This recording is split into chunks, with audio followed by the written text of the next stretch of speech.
Salut à tous. Votre journée démarre sur Afrisport pour faire le point sur l'actu sport avec notamment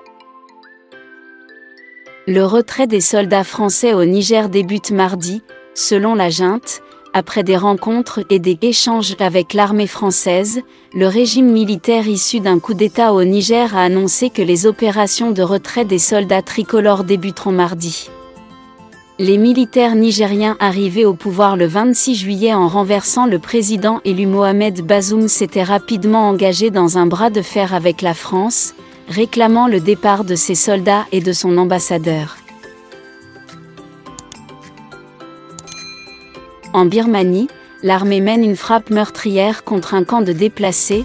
Au moins 29 personnes, dont des enfants, ont péri mardi dans une attaque aérienne de l'armée birmane menée contre un camp de déplacés de l'État Kachin, selon un porte-parole du groupe rebelle ethnique contrôlant la région. Ces derniers mois, la junte a de plus en plus recours aux tueries de masse et aux frappes aériennes, a rapporté fin septembre l'Agence onusienne des droits humains.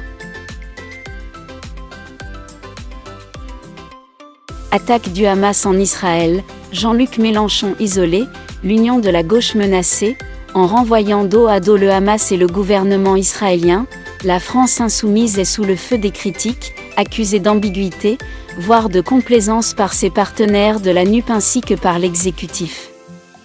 Malgré la polémique, Jean-Luc Mélenchon, le leader du parti, accuse le Conseil représentatif des institutions juives de France d'empêcher la solidarité des Français avec la volonté de paix.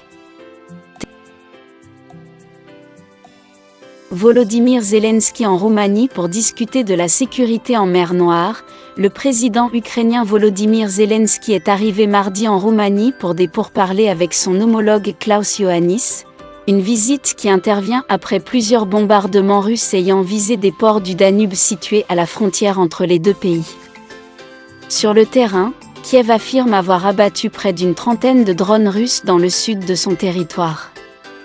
Merci et à demain pour une nouvelle vidéo d'actualité.